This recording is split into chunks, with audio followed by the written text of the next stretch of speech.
ময়নাগুড়ি শহরে সোমবার বিকেল নাগাদ বিধ্বংসী আগুন লাগার ঘটনায় ব্যাপক চাঞ্চল্য ছড়ালো।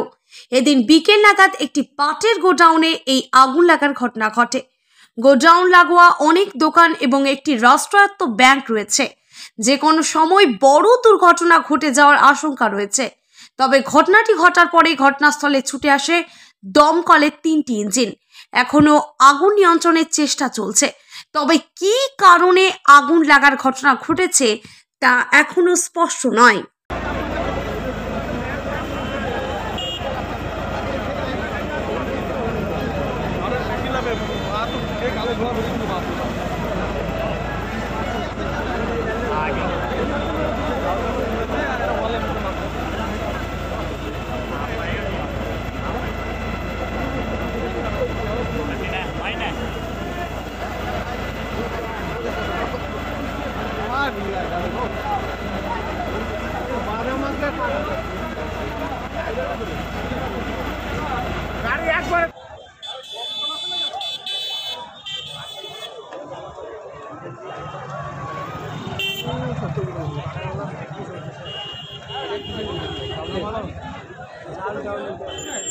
না চাউলে না কোনো গন্ধ বাইরে